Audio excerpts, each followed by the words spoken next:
Welcome to our Budget Explainer for the 23-24 financial year. I'm Peter Gainsford, I'm the General Manager of the Inner West Council. I'm presenting today from the lands of the Gadigal and Wongal peoples of the Eora Nation, and I pay my respects to Aboriginal elders past, present and emerging. In this video, I'll talk about our draft plans and budgets for the upcoming financial year, and at the end of the presentation you'll find information on how you can have your say. The documents that we're putting on exhibition and seeking your comment, there's three documents, key documents. First is the 23-24 operational plan and budget. They are the numbers and the words behind our budget and priorities for the next year. The 23-24 fees and charges and the 10-year long-term financial plan. This is the first time for the long-term financial plan, this is the first time since Inner West Council was formed that we're adopting the 10-year long-term financial plan that has surpluses each year. So these start at a modest level of $170,000 in the next financial year and grow to in excess of $3.3 million per annum for the life of the plan. And we've been able to do this whilst maintaining the current service levels to the ratepayers in the community. And since amalgamation, we have made savings of $22 million. This puts us in a really strong financial position. As we meet every Office of Local Government financial indicator, we keep our expenditure at a constant and manageable level. At the same time, we'll continue to drive excellent efficiencies through our service review program, also enhanced strategic procurement. We'll also be growing other revenue streams, and we've done that through the recent purchase of a commercial property in the Liverpool CBD. That actually returns Council more than $3 million revenue per annum. That supplements our operating expenditure. On our budget for 23-24, this is where Council gets its money from. 43% of Council's income comes from rates, while 18% comes from user fees and charges, such as development applications, early learning fees, use of aquatic centres, hire of sporting grounds and venues. 13% of our revenue comes from domestic waste charges, which is actually shown on your rates bill. Another 9% of revenue we get is from property leases, fines, payments for street furniture advertising, and 2% is from interest on our investments.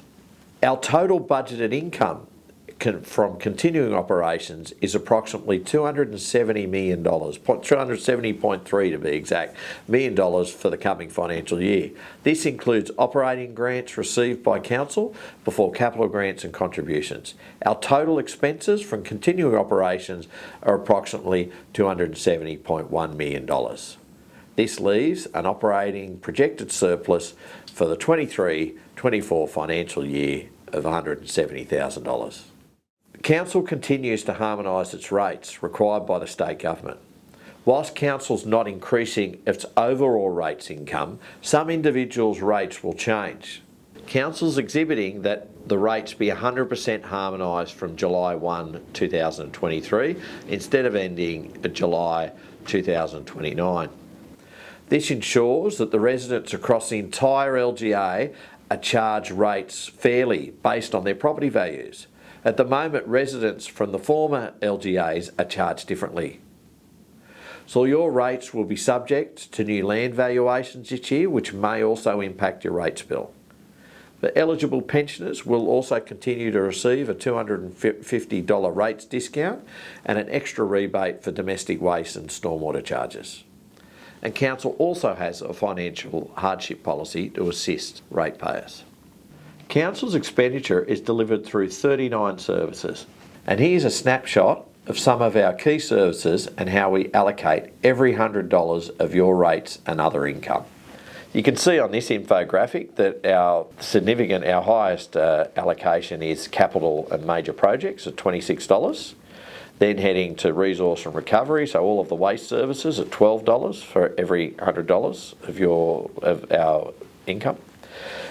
Parks and streetscapes, where we mow all of our parks and all of the grass verges in the Inner West LGA at $10. Children's services at $9. And as we move our way down, we've got libraries and histories and community at $6. Strategic planning at $3. Moving down to our events at $3. development assessment at $2, and all the way down to building certification, environmental and building health regulation at $1. I'm now going to highlight some of our major projects and initiatives for 23-24. These have been grouped under our 5 community strategic directions. The first community strategic direction is an ecologically sustainable Inner West. The Inner West Council has strong environmental credentials over many, many years and will recognise as an environmental leader back in 2022, winning the top gong for Local Government New South Wales in the Environment Award. We've actually already achieved our 2025 100% renewable electricity target 2 years ahead of schedule. This was achieved through one of the largest renewable energy deals for local government.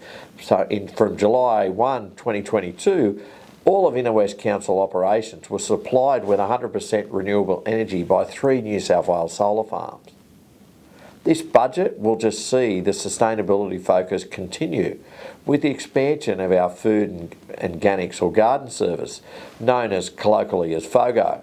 This will be rolled out to every household from October 2023.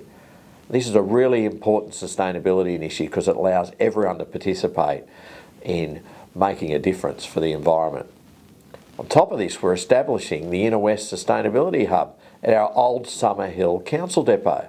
This will bring together local sustainability and reuse organisations and initiative. So it's part of our zero waste strategy that'll benefit the entire community. So our second strategic direction is livable, connected neighbourhoods and transport. In this direction, we'll continue to deliver the Greenway Central Licks and the Urban Amenity Improvement Program along Parramatta Road surrounds. So when we finally complete the Greenway in 2025, we'll connect the whole of the Inner West from the Cooks River all the way to Iron Cove with pedestrian, cycling, biodiversity corridor. It'll feature beautiful parks, natural areas, sporting facilities, cultural and historical sites. So it's going to be wonderful when it's complete and really showcased for Sydney. So we'll also carry on our work on our public domain master plan improvements at Rozelle, King Street, Newtown, Enmore Road, Marrickville and Dulwich Hill. We'll also have heavy investment and continue our heavy investment in cycleways and implementing the actions of our pedestrian mobility action plan will also continue. Our third strategic direction is the creative communities and a strong economy. We'll keep supporting the local economy by working with local businesses, chambers in preparing our economic development strategic plan and finalising the Enmore Road Special Entertainment Precinct. We'll also maintain our work with the creatives, performers, local businesses and residents to fund and deliver innovative community events and celebrations throughout the year. Our much loved Perfect Match mural program will continue again this year, along with the Edge Creative Arts Initiative that will carry right through the entire Inner West. These activities together will continue to enliven our local community. Our fourth strategic direction is healthy, resilient and caring communities. The Leichhardt Skate Park forms this will be completed. We'll also plan to upgrade our older swimming pools, including the heating at the Leichhardt Park Aquatic Centre, as well as establishing the Pride Centre in Newtown Town Hall. Our fifth strategic direction is progressive, responsive and effective leadership. Customer service and grassroots community engagement has been a big focus for this term of council.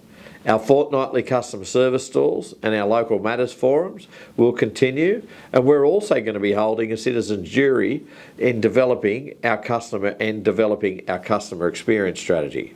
In the coming year, we'll spend $98.4 million on capital works. 49% of this will be spent on new infrastructure, but 51% will be spent on renewing essential assets, including the temporary reserve, new amenities building.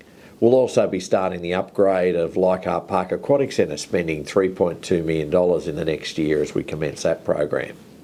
In the coming year, we'll be completing $9.4 million worth of road renewals, $3.9 million worth of footpath improvements, including the Main Street works, and over $2.6 million worth of stormwater works to prevent flooding and reduce pollution.